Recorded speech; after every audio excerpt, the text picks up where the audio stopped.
Good morning, traders. It's 8:06 a.m. Chicago time on Tuesday, the 26th of January, 2016. Derivatives trading involves substantial risk of loss and is not suitable for all investors. Past performance is not indicative of future results. Not much to report on the overnight news, but the rundown on sentiment. Oil is up 63 basis points, gold up 74 basis points, U.S. Treasuries flat, Eurozone Treasuries flat. The Asian equities, the Nikkei is down, closed down 2.3%, the Hang Seng down 2.5%. Eurozone equities, the FTSE's flat, the Euro Stoxx up 33 basis points, and the DAX is up 26 basis points. U.S. equities so far are up about 33 basis points in line with the Eurozone. Euro Stoxx, U.S. dollars flat. Overall, the reading on that, the sentiment appears to be mixed. There's really no direction to sentiment at the moment. As far as what's on the news, that could be driving our session, China's market fell 6.4% to its lowest level since December 2014. This is a 13-month low. The telecom and IT sectors were hit the hardest, tumbling 9.6 and 8.7%. Overall, crude oil is back above $30, and other than that, we have what is on deck. Well, we have the November S&P Case-Shiller number released at 0.94% versus 0.8% expected, so higher. November FHFA house price index 0.5 in line. And as far as what we're expecting for the session, we're getting U.S. Services PMI prelim at 8:45 Central, 9:45 Eastern. That's just 15 minutes after the open. Expecting 53.9, 53.9. And then at 9 o'clock, a half hour after the open, we're looking for U.S. Consumer Confidence Index, expecting 96.5. At the same time, we're getting Richmond Fed, expecting 2.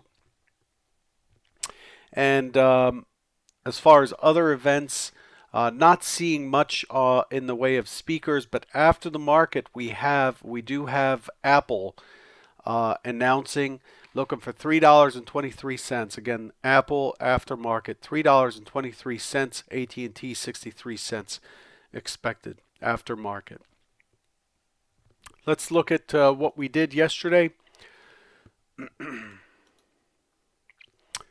Now, for those who attended the session yesterday, you will have noted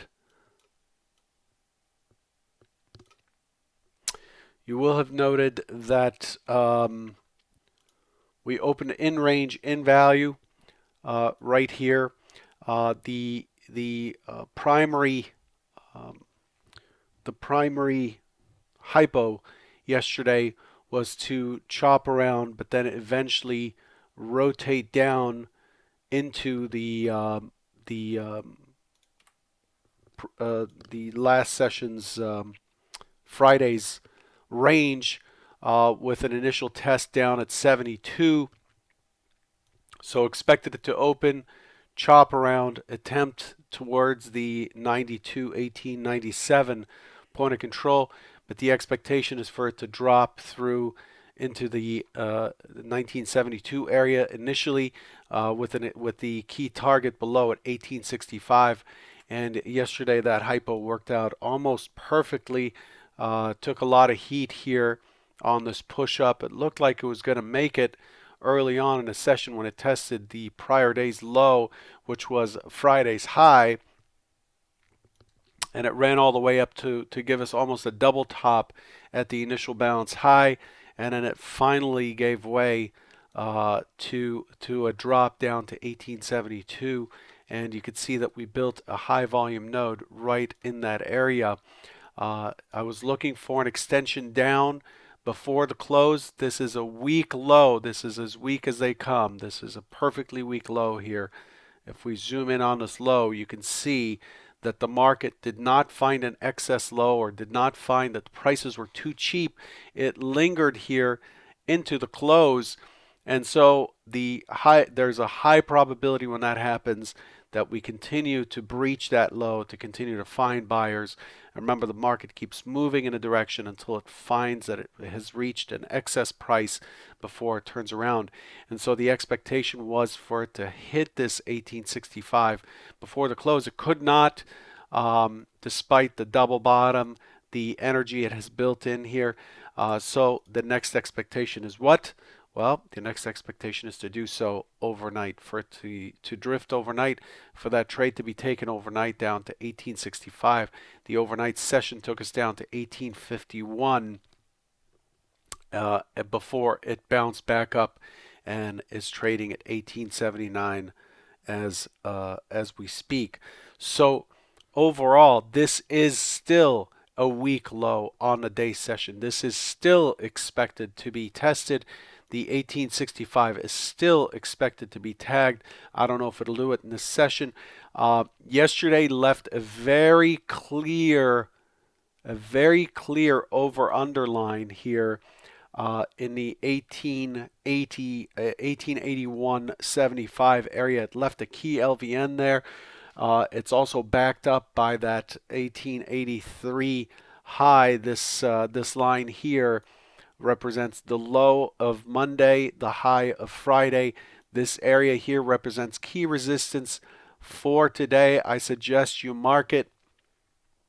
We're trading right up against it this morning. I'm looking for any sign that the buyers are unable to push through that for a sell, and the target remains 1865. If we do push through this level, that doesn't mean it's done.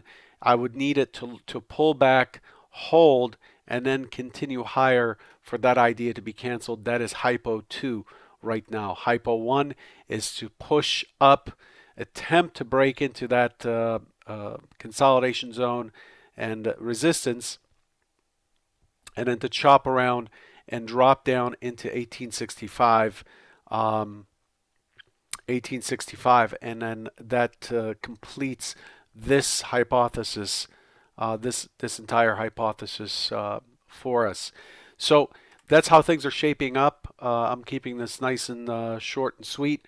Again, primary hypo, test up, fail, push lower, 1865, giving us the overnight stat on the test up. Hypo 2, attempt responsive, find a base, break through, bounce back, and then take out this 1888 point of control left from yesterday, and then it's likely to finish the job by continuing higher and tagging that 1897 and resuming its uptrend.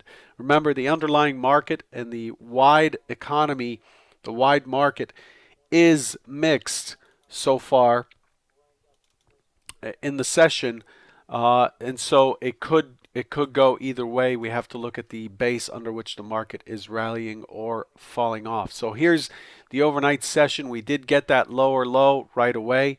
1865, two bounces right here, right there and there, bounced right off of the point of control, pushed up to 72.75 for a 7 point, almost 8 point bounce, and then it finally gave in, but it found buyers down at 51 and a quarter and has been hanging in there with what looks like an overnight cup and handle type of formation.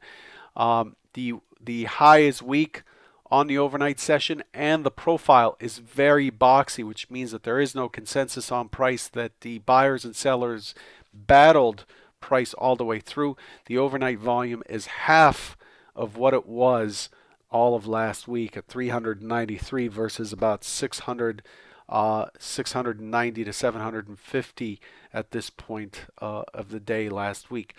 So there's conflicting energy here. You've got your hypotheses. Hopefully you can keep an eye on what the market is likely to do. Pay attention to what it's doing, and lean against areas that you feel comfortable with, and let your trade do its job instead of interfering with it as soon as you put it on. Good luck, and I will catch you tomorrow. Take care.